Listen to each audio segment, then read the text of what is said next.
Welcome to the Platinum Freight Podcast with Peter McCrae, a podcast for business owners sharing the latest news and tips about customs clearance and freight forwarding.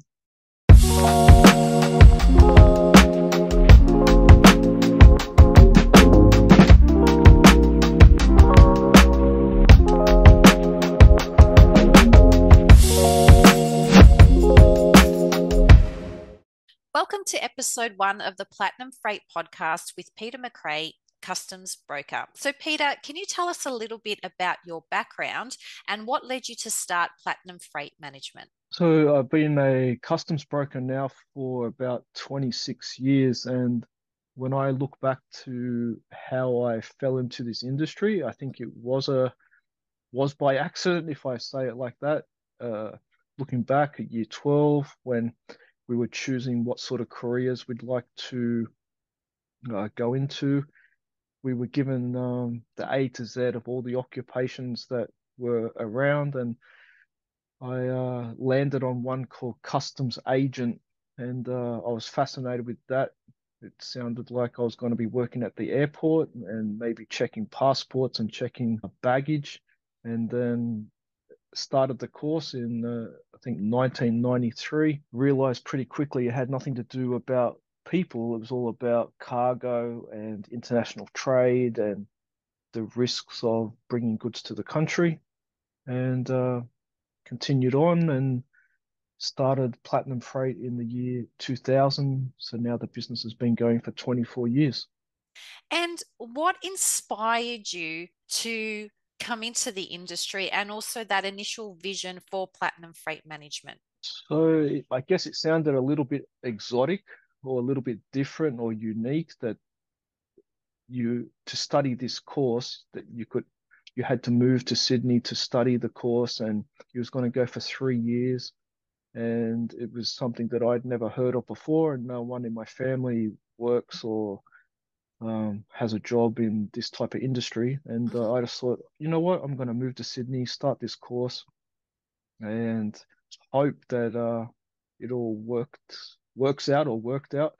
And then, as I said, like I would have started that in '93, and then I then got a job in the industry around 1996, got my license in 1998, and then between 1998 and 2000, I was just working at a company in a customs brokerage. And then 2000, I said, you know what? I think I can start a business.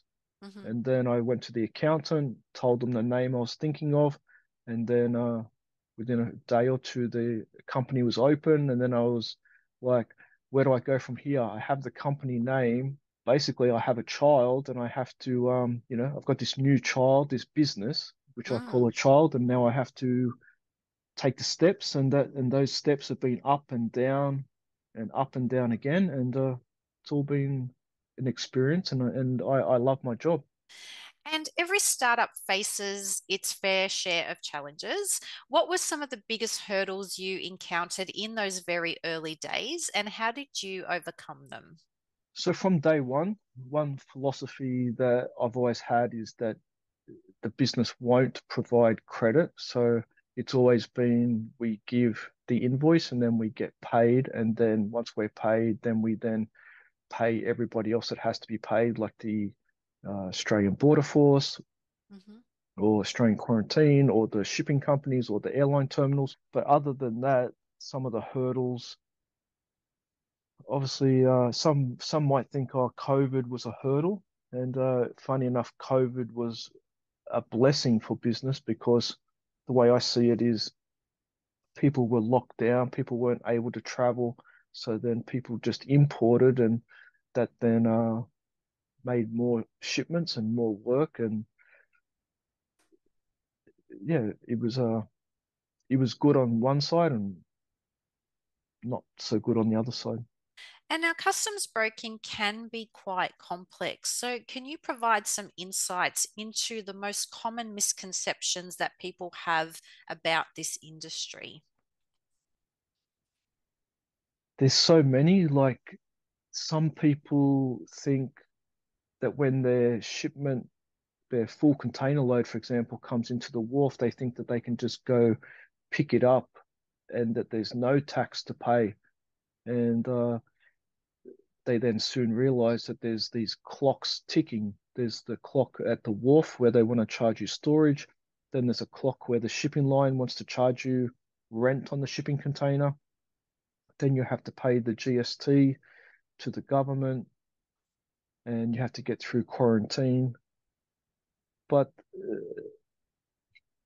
there's everyone has a different perspective. And I always find that there's different types of customers. You'll have the customer that will do all of their research before they buy their goods.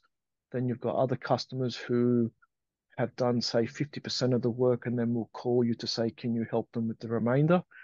And then there's the other ones that call you and say, my shipments arrived 3 days ago. Sometimes they say it arrived 3 weeks ago, and then they need us to process the customs clearance. And what core values does Platinum Freight Management have, and how do these influence your daily operations and long-term strategies for the business? So I think of it like as our DNA, the business's DNA, which I call platinum DNA, is what makes the business tick, what's the character of the business. And one of those traits, I guess, would be that from the minute that a customer contacts us, they'll deal with one person from that initial phone call or email through to the very end. And I have seen working with other customs brokerages and freight forwarders that you, a person could deal with 6, 8 different people from the very beginning through to the end. So that's one of the business's, I think, positive characters.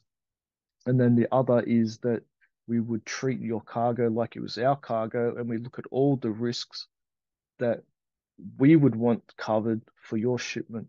So just it's making me now want to say that so many shipments come into the country without insurance. And then when something goes wrong, people just didn't realize that the goods weren't insured and that the damage to their cargo, there's no coverage for them. So it's just funny how insurance is one of the topics that never really get discussed at the purchasing stage. And that leads in beautifully to the next question that I have. So, building strong relationships with clients is absolutely crucial in business. How do you ensure exceptional service and maintain that client trust throughout that process? So it is hard to for a customer to work out which customs broker should they go with. The main factor that would get them through the door would be one, our online presence, two, the reviews that customers have left us over the 24 years, and then three, how they were handled when they either emailed or called our company. So put those parts together, and that's what's going to get them across the line to come on board with us. But they also realize that once the job's completed and they reflect back of how easy it was and stress-free and prompt, then they understand why they came to us in the beginning and those reviews were, legitimate. Excellent. And as a founder, what leadership principles do you adhere to, and how do you cultivate a positive and productive company culture within Platinum Freight? One of the one of the things we do is we'll liaise with the importer, we'll liaise with the importer supplier. Everybody's on the same page, everybody's on the same channel, everybody knows what's required from them. And there's no room for misunderstanding. So if I need to address that this paperwork needs to be amended or this paperwork needs to be issued, then everybody knows that this is required, and then there's no room for confusion at a later time. So, how has technology impacted the customs field, and what innovations have Platinum Freight Management adopted to stay ahead of the curve? So, one of the great benefits with our job as a customs broker or freight forwarder is that we are able to work anywhere within Australia as long as we have our laptop and internet. We're able to process the customs clearance. We're able to process the export declaration numbers that need to be submitted before cargo can leave the country. So this isn't just a new um, benefit. This has been for many, many years. And I used to always say to people, I have the luckiest job in the world because for years we were able to be anywhere in Australia and do our work, which, as we know, is beneficial for when we're on holidays or if we're traveling or if we have clients in different states. So when we process a customs entry, we need to liaise with the Australian Border Force and we need to liaise with the Department of Agriculture. So luckily enough, compared to, I guess, if we use the term olden days, we would have to take the file to Australian Border Force. Australian Border Force would then look at the file, stamp it, issue any queries they may have. Then we then have to go to quarantine and show them the file and get it passed through uh, their checks. But these government departments are now accept our submissions by email. Um, so I guess it's not so much that we've taken on the change, but it's just made the process easier to be able to have cargo processed quicker. And everything about our role, it's purely internet, telephone, email, and software based, and we subscribe to one of the largest software providers in our industry, and that allows us to process cargo easily and quickly and invoice the customer within seconds of completing the customs entry. And looking ahead, what are your short term and long term goals for Platinum Freight? So one of our ongoing goals, I guess it's a short and a long goal, is that we maintain the one touch policy where a customer will only ever deal with one person from the very beginning through to the very end. And I know that may sound simplistic, but if you imagine you have the customer calling, asking for a quote, then you then issue the quote, then the customer signs on, then you then liaise with the customer and their supplier overseas, then you then process the customs clearance, then you invoice the customer, and then deliver the goods to their premise. In any normal customs brokerage freight forwarder business, that one customer could deal with 6 to 8 different people, and the customer feels like they're not being valued or that their shipment's just another number. So with our company, their shipment isn't another number because our employees have that file on their desk and will handle it from the very beginning. The long-term goal is to obviously grow further and to be more known in different parts of Australia. So we're very strong in the capital cities, but there's a lot of regional areas that need customs brokers. They may export out of Australia, they may be importing to the country. A lot of machinery comes in. So we're trying to get a presence in more regional areas.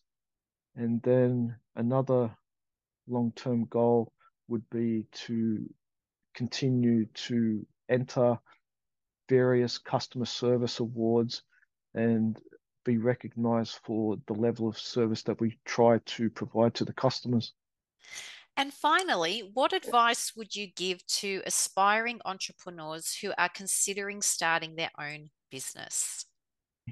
It's a question that I have two opinions to. So would I would I start a business again knowing what I know now? And part of me says yes, and part of me says no. And so because we have a lot of first time importers contacting us, I know where they're coming from. I know what stage they are at in their own business. And sometimes I think new business owners are more concerned about things that aren't that important, and it's more important to be concerned about cash flow and insurance and legal contracts versus other items about uniforms and having a new car. When they're starting out and they're bringing that first few orders in, it's very important that they have a close accountant, customs broker, and I guess a solicitor, because then they've got their three bases covered. And if that first few orders do go pear-shaped, it's going to cause a lot of headache to them getting their business off the ground, having disappointed customers, having bad reviews. So I guess what I'm trying to say is they would need to have those first few orders wrapped up very tightly so there's no room for error or damage. I think it's hard to run a business in today it is very hard because you might have the idea and somebody wants to copy you and then they overtake you, but you're the original person with the idea. So I don't know if I would say to myself, do it again, but because I'm a free spirit type of person, I probably would do it again because I know that I have a lot of freedom being the person that runs the business. And if it fails, it's on my shoulder. So I don't want it to fail because there's so much freedom that comes with running this business. So I guess, out of all the everything that I've said, I would probably say I would do it again. Thanks, Peter, for sharing your knowledge and tips on the Platinum Freight podcast. Join us again for our next episode.